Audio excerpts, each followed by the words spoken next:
வணக்கம்டா வாப்பில் தேனியிலிருந்து இந்த பதிவு யாருக்குன்னா எங்கள் ஐயா இளையராசா ஐயாவுக்கு இந்த பதிவு.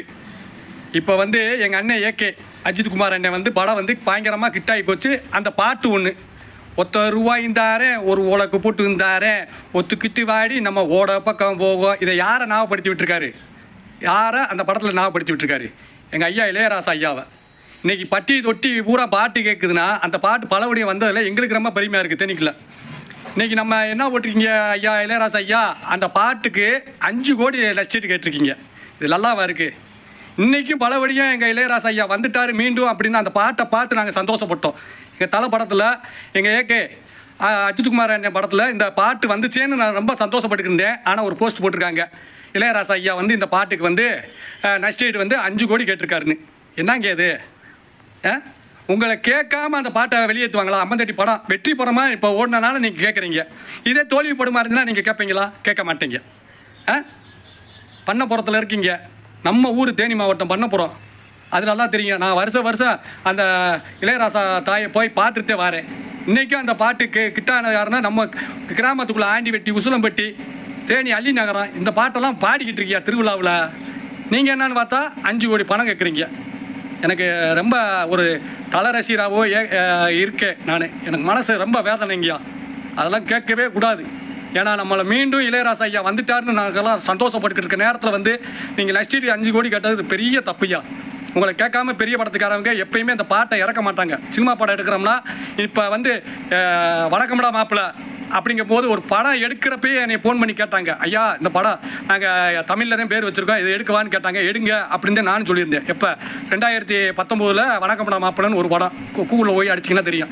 இதுக்கு என்ன நான் என் பேரை வச்சு விட்டீங்க, வணக்கம்டா மாப்பிள்ள பேரை வச்சு விட்டீங்க, நஷ்டீடு ஒரு 10 லட்ச ரூபா தாங்க நான் கேட்டுக்கிட்டு இருக்கேன். அது தப்புங்க. நம்ம தேனிக்காரன் விட்டு கொடுக்கணும். பாசக்காரங்க நம்ம படம் நம்ம பேரில் படம் வச்சுருக்காங்களேன்னு ஒரு சந்தோஷப்பட்டேன். நீங்கள் இந்த மாதிரி செஞ்சது பெரிய தவறு. 5 கோடி கேட்டதெல்லாம் பெரிய தவறுங்கய்யா. ஆமாம், எனக்கு மனசு வேதனை. ஏன்னா இப்பயும் உங்கள் பாட்டு நல்லா வரணும், மீண்டும் வரணும்னு நாங்கள் இப்போ இருக்க இளைஞர்களுக்கெல்லாம் தெரிய மாட்டுது. இந்த மாதிரி பாட்டெல்லாம் எடுத்தாங்களா முன்னாடி அப்படின்னு. அது காரணம் இளையராசா ஐயா. எங்களை மாதிரி ஆளுகளுக்கு இளையராசா ஐயா பாட்டு ரொம்ப பிடிக்கும். ஆனால் இந்த பாட்டு மீண்டும் வரணும், ஒரு படத்துலேயும் வரணும்னு நாங்கள் ஆசைப்பட்டுருக்கோம். ஆனால் நீங்கள் 5 கோடி கேட்டு நஷ்டீடு கேட்குறப்ப எங்களுக்கு ரொம்ப வருத்தமாக இருக்குது. ஒரு ஏகே அஜித் ரசிகராக நாங்கள் சொல்கிறோம், அது பெரிய தவறு. ஆமாம், அது மாற்றுங்க. வணக்கம் மாப்பிள்ள தேனியிலிருந்து.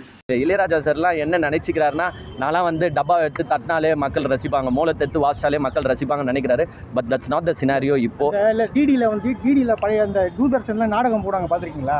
அதில் மியூசிக் போகும்போது அந்த மியூசிக் தான் அந்த மாதிரி தான் மியூசிக் கீபோர்டு வச்சு முடிச்சிட்டாரு. யூஸ் பண்ணியிருக்காங்க அப்படிங்கிறத தாண்டி டிஸ்டார்ட் பண்ணியிருக்காங்க. ஏன்னா அந்த 3 சாங்ஸ்ல இளமை இதோ இதோ அந்த சாங்கை மட்டும்தான் அப்படியே யூஸ் பண்ணியிருப்பாங்க. மீதி 2 சாங்ஸ் ₹1 தாரேன், ஏஞ்சோடி மஞ்சக்குருவி சாங்கெல்லாம் பார்த்தீங்கன்னா இவங்க ரீமிக்ஸ் மாதிரி ஒரு சில விஷயங்கள் வந்து பண்ணியிருப்பாங்க. ஸோ அதுவுமே வந்து அவங்களுக்கு பிடிக்கல. அதையுமே மென்ஷன் பண்ணி தான் வந்து சொல்லியிருக்காங்க. ஸோ அதனால 1 வாரம் டைம் கொடுத்துருக்காங்க. 7 நாளுக்குள்ள பார்த்தீங்கன்னா 5 கோடி ரூபா காம்பன்சேஷன் கொடுக்கணும். அது மட்டும் இல்லாமல் அப்பாலஜி கேட்கணும் அப்படின்னு சொல்லியிருக்காங்க. இது 2மே நடக்கலன்னா அடுத்து லீகல் ஆக்ஷன் எடுக்கப்படுங்கிற மாதிரி நோட்டீஸ் அனுப்பப்பட்டிருக்கு. இதுக்கு முன்னாடி இதே மாதிரி இளையராஜாவுடைய தரப்புல இருந்து கூலி படத்துக்கு, மஞ்சுமெல் பாய்ஸ் படத்துக்குலாம் நோட்டீஸ் அனுப்பப்பட்டுச்சு. ஆனா அந்த நோட்டீஸ்லாம் வந்து பாத்தீங்கன்னா ஒன்னு காம்பன்சேஷன் கொடுக்கணும், இல்லைனா லீகல் ஆக்ஷன் எடுக்கப்படும் அப்படின்னு போட்டிருக்கோம். இல்லைனா வந்து யூஸ் பண்ணக்கூடாது, ரிமூவ் பண்ணுங்க, இல்லைனா லீகல் ஆக்ஷன் எடுப்போங்கிற மாதிரி போட்டிருக்கோம். ஆனா குட் பேட் அக்லிக்கு ஒரு படி மேல போய் பாத்தீங்கன்னா காசு ஒரு பக்கம் காம்பன்சேஷன் கொடுக்கணும், அது இல்லாம அப்பாலஜி கண்டிப்பா கேட்கணும் அப்படின்னு வந்து சொல்லியிருக்காங்க. ஏன் இப்போ குட் பேட் அக்லிக்கு மட்டும் அப்பாலஜி அப்படின்னு பார்க்கும்போது என்னவா இருக்கலாம் அப்படின்னு பாத்தீங்கன்னா, மேபி இந்த 2 காரணங்கள் இருக்கிறதுக்கு வாய்ப்புகள் இருக்கு. ஒரு காரணம் வந்து நம்மளுடைய சாங்ஸை வந்து இதே மாதிரி பேக் டு பேக் நிறைய பேர் வந்து பெர்மிஷன் வாங்காமலே யூஸ் பண்ணிட்டு வராங்களே அப்படிங்கிற ஒரு கடுப்பு, ஒரு கோபம் கூட ஏற்பட்டிருக்கலாம். அதனால கூட அப்பாலஜி கேட்டாகணும்னு சொல்லியிருக்கலாம். இன்னொரு காரணம் வந்து பாத்தீங்கன்னா, இளையராஜாக்கு அவருடைய சாங்ஸை வந்து யூஸ் பண்ணா பெர்மிஷன் வாங்கி அப்படியே தான் யூஸ் பண்ணணுமே தவிர அவருடைய சாங்ஸை டிஸ்டார்ஷன் பண்றது சுத்தமா அவருக்கு பிடிக்காது. ஆனா இந்த குட் பேட் அக்லி படத்துல பாத்தீங்கன்னா 2 சாங்ஸை வந்து கம்ப்ளீட்டா ரீமிக்ஸ் மாதிரி இவங்க ஒரு ஸ்டைல்ல பண்ணிருப்பாங்க. ஸோ மேபி அது வந்து இளையராஜாவை இன்னுமே ஹர்ட் பண்ணிருக்கலாம். பொதுவா சினிமாவுடைய ஏதாச்சும் ஒரு ஈவென்ட், ஸ்டேஜ் ஷோஸ்ல சிங்கர்ஸ் வந்து பாடும்போது பாத்தீங்கன்னா அவங்களுடைய சாங்ஸ் எடுத்து அவங்க பாடுவாங்க. அந்த வகையில சில சிங்கர்ஸ்லாம் வந்து எப்படி பாடுவாங்க அப்படின்னா, இப்ப படத்துல அவங்க ஒரு சாங் எப்படி பாடிருக்காங்களோ அதே மாதிரி பாடாம இது ஸ்டேஜ் ஷோ அப்படிங்கறதுனால கொஞ்சம் இம்ப்ரவைஸ் பண்ணி லைட்டா மாத்தி ஏத்தி இறக்கிலாம் வந்து பாடுவாங்க. ரொம்ப சேஞ்ச் பண்ண மாட்டாங்க. பட் சின்ன சின்ன இம்ப்ரவைசேஷன்ஸ் அப்படிங்கிறது இருக்கும். ஆனா அந்த மாதிரி கூட இளையராஜாவுடைய சாங்ஸ் எடுத்து இம்ப்ரோவைஸ் பண்றது இளையராஜாவுக்கு சுத்தமா பிடிக்காது. இதை நான் சொல்லல, எஸ்பிபியே வந்து சொல்லியிருக்காரு. ஏன்னா நிறைய மேடைகள்ல எஸ்பிபி பாடும்போது பாத்தீங்கன்னா அவர் வந்து பயங்கரமா இம்ப்ரோவைஸ் பண்ணி பாடுவார். அந்த இம்ப்ரோவைசேஷனும் செம்மையா தான் வந்து இருக்கும், அதையுமே எல்லாரும் ரசிப்பாங்க.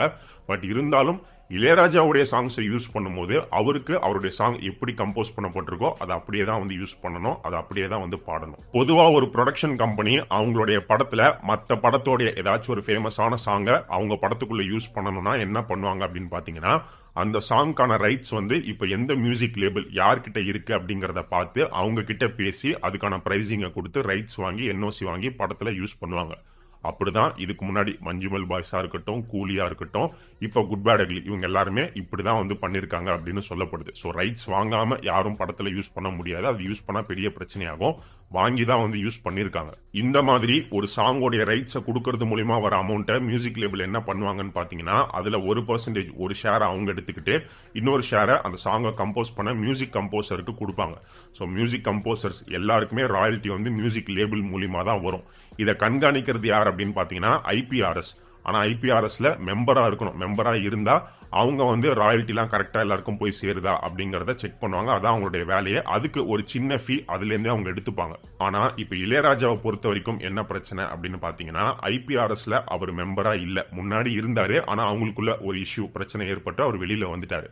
அதே மாதிரி இளையராஜாவுடைய சாங்ஸ்லாம் எந்தெந்த மியூசிக் லேபிள் கிட்ட இருக்கோ எல்லாரு கூடயுமே பிரச்சனை தான். லீகல் இஷ்யூ வந்து இன்னுமே நடந்துகிட்டு தான் இருக்கு.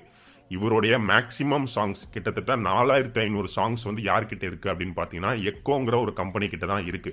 மியூசிக் மாஸ்டர் அப்படிங்கிற ஒரு கம்பெனி கிட்ட இளையராஜாவுடைய 1000 சாங்ஸ் இருக்கு. இது இல்லாம இன்னும் ஒரு சில மியூசிக் லேபிள்ஸ் வந்து இருக்கு. ஸோ மெயினா பாத்தீங்கன்னா எக்கோ தான், அவங்க கிட்ட தான் மேக்சிமம் சாங்ஸ் இருக்கு. ஸோ இளையராஜாக்கும் எக்கோக்கும் லீகல் இஷ்யூ இப்போ வரைக்குமே நடந்துகிட்டு தான் இருக்கு, இன்னும் ஒரு முடிவுக்கு வரல. 2019 பாத்தீங்கன்னா இளையராஜாக்கு சார்பா ஒரு தீர்ப்பு வந்துச்சு. ஸ்பெஷல் மாரல் ரைட்ஸ் அப்படிங்கிறது கொடுக்கப்பட்டுச்சு. அதாவது இளையராஜாவுடைய ஒர்க், அவருடைய சாங்ஸை வந்து அவர்கிட்ட ப்ராப்பர் பெர்மிஷன் இல்லாம வாங்கி யூஸ் பண்ணா அப்ப கண்டிப்பா அவரால் வந்து லீகலா மூவ் பண்ண முடியும், ஆக்ஷன் எடுக்க முடியும். அதுக்கான ரைட்ஸ் வந்து அவருக்கு இருக்கு. ஸோ அதனாலதான் இளையராஜா வந்து பாத்தீங்கன்னா இப்போ நோட்டீஸ்லாம் வந்து அனுப்புறாரு.